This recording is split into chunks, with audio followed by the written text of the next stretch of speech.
Park in New York is actually semi-privatized. When we wanted to have a big demonstration in public in there against the Republican National Convention, we were told we could not, because our political right to have a demonstration was trumped by the fact that we might actually hurt the grass. And it was therefore the rights of grass that took precedence over the rights of the citizens of New York to go and hold a demonstration in public in Central Park. I mean, these are the kinds of things that have to be battled for. So actually the right to have a commons, a political commons in a public space, is something that has to be battled for. And curiously, it's very often easier to make that battle work in a private space. So Occupy Wall Street went into a private space. Zuccotti Park was a private space.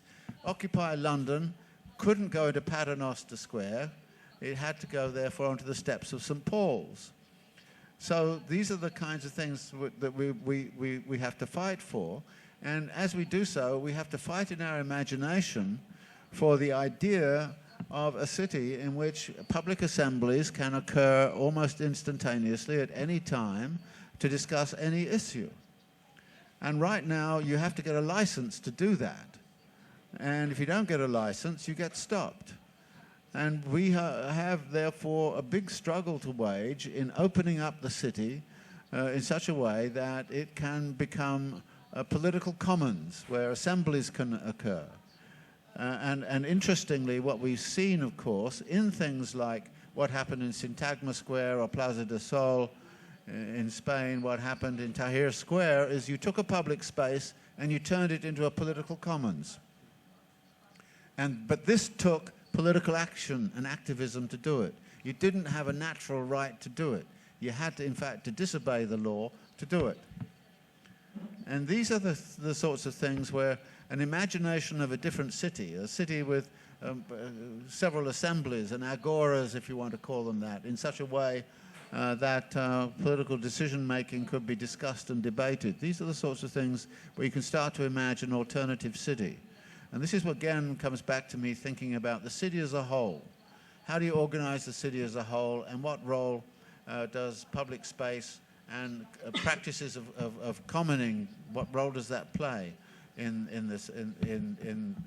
that project? So to me, this is, again, a very important issue. And one of the things we tried to do in the Right to the City platform was to suggest that there should be a way in which the public should have access to certain kinds of public spaces. That, for example, public schools should be naturally open to political meetings. Right now, if you want to have a political meeting and you want to use a school, you have to ask the school authorities if you can do it. And then they ask you what it is you want to do. And when you say, I want to have a radical meeting, oh no, you can't do that there. Where can we do it? Well, that's not our business. It's your business, you know. So we want to have, if you like, start to pass laws in the other direction, that all public spaces should be open to the public, without restriction and without constraint. I mean, I think this, and therefore the onus is now upon political power to tell you when it is you're doing something they really don't like, and they have to prove. As opposed right now where any citizens group that wants to get together has to petition to be able to do it. It then has to actually get permission to do it, and this often takes several days, so you have to pre-plan all of this, and then at some point or other, very often they put regulations on you in terms of what it is you can or cannot do, and even the kind of speech you might use. This is a very serious question. This comes back to the notion of a totalitarian democracy. We're supposed to have a democracy, but most of the public space is not open to the public, and that seems to me to be a very undemocratic situation.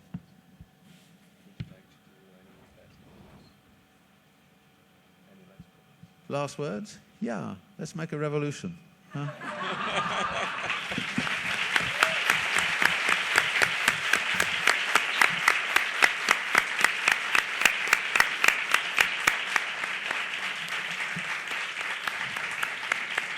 Ótimo. Bom, agradecemos a conferência ao HARVEY. Antes de passar a palavra para o Paulo, gostaria de só fazer um encerramento aqui pela editora. Esse livro que levou 10 anos para ser escrito, Os Limites do Capital, assim como a obra do HARVEY em geral, como o próprio HARVEY mencionou em sua conferência, são um resultado de um trabalho e de um esforço intelectual incansável e inesgotável. O HARVEY está envolvido de uma forma militante, do ponto de vista intelectual e de manifestações, com este projeto Marx há décadas. Nesse sentido, a gente, da Boitempo, sempre gosta de aproveitar esses encontros com os leitores para incentivar que façam o mesmo, organizem grupos de estudo em torno dos livros, independente das suas universidades, independente de você ser estudante ou não, com seus colegas, com seus amigos, com familiares, em espaços públicos. Não partam para uma leitura solitária de uma obra tão politicamente engajada com a noção de solidariedade e de coletivo. Então, nós aproveitamos sempre esses espaços para incentivá-los para sentar em torno da obra de Marx, de HARVEY, do Cidades Rebeldes, de temas aí mais próximos. Publicamos no começo desse ano uma nova tradução para o livro 1 do Capital, assim como o livro do HARVEY, que serve como uma ajuda a essa leitura, que é o Para Entender o Capital, livro 1. E no ano que vem a gente lança já o livro 2 do Capital, assim como o segundo volume, que foi mencionado pelo HARVEY, do Para Entender o Capital. Então, esses são preocupações e tarefas que não são só dele, certo? São tarefas de todos nós. Nesse sentido, temos muito trabalho a fazer, não apenas ele, mas cada um de nós. Em manifestações, fomos muito às ruas para exigir direitos, exigir a realização e a concretização de direitos, mas é sempre importante nós termos em mente os deveres. Então, muito obrigado a todos em nome da Boitempo, e depois, agora, uma fala de encerramento do Paulo. Bom, queria agradecer a presença de todos e todas, agradecer a David Harvey ter aceito nosso convite para estar aqui nessa manhã conosco, aqui em a parceria entre o Decanato e a Boitempo, os decanos que atuam comigo do decanato, também aqui presentes, Maria Clara, Denise, Ralph, a coordenadora do programa de arquitetura, de pós-graduação em arquitetura, né, Ana Luísa Nobre, a diretora do nosso Instituto de Estudos Avançados e Humanidades, Ana Paula Kiefer, a nossa tradutora, Marta Moreira Lima, aos alunos da PUC-Rio que ajudaram a organizar essa manhã, e, de modo especial, a nossa assessora, Raquel Portugal, que foi responsável por toda a organização prática desse evento. Então, muito obrigado a todos e todas. Encerramos essa manhã, passamos aos autógrafos.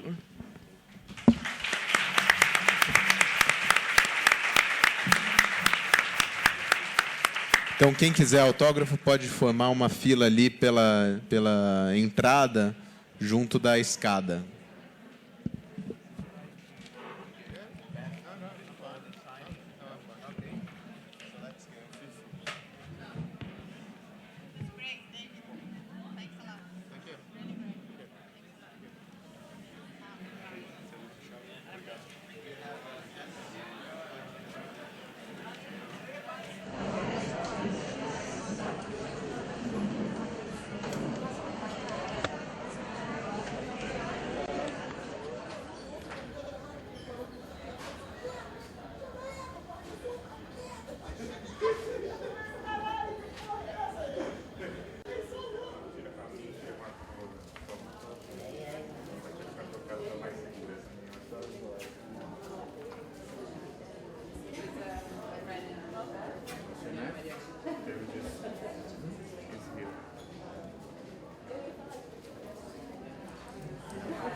What's your name?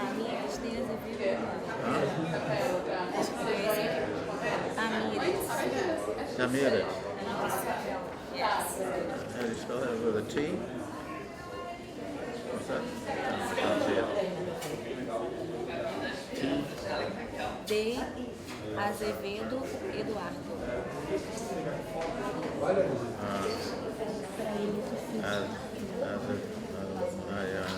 I can't see it.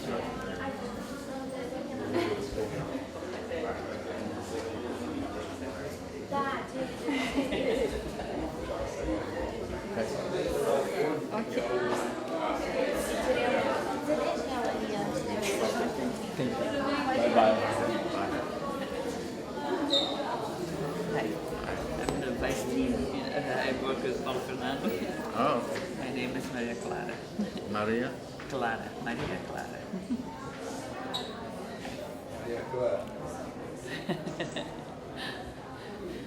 This one to begin to know your thought is better than the other. No? Oh, okay.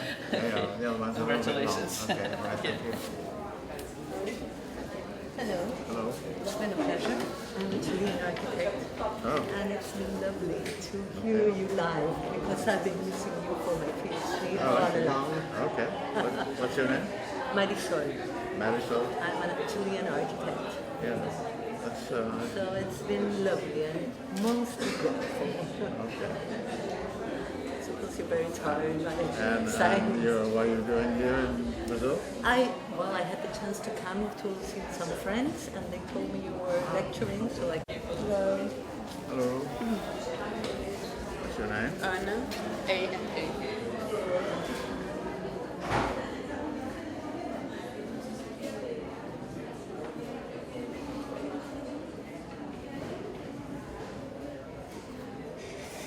Okay. Okay. Hi, Harvey. Uh-huh. Thank you for having me watch. Thank I you. really enjoyed it. What's your name? Mariana. I don't know how to.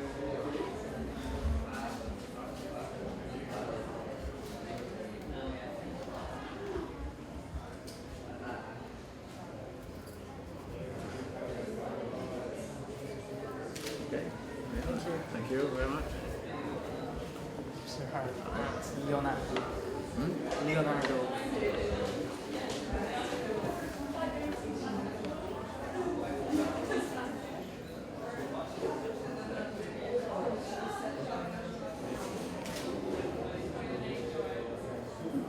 Thank you very much. Okay.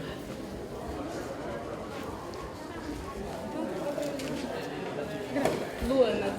Okay. Luana.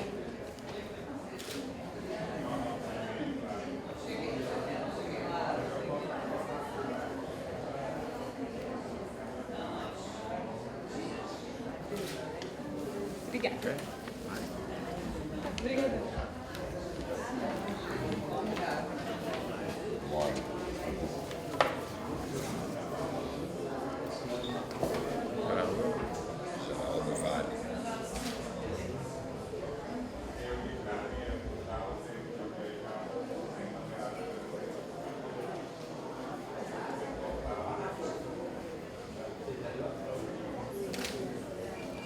Thank you. All right. Thank you very much.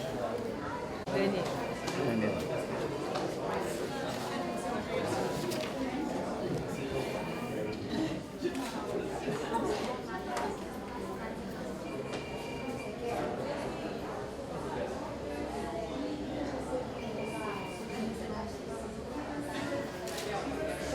I hope you read it too.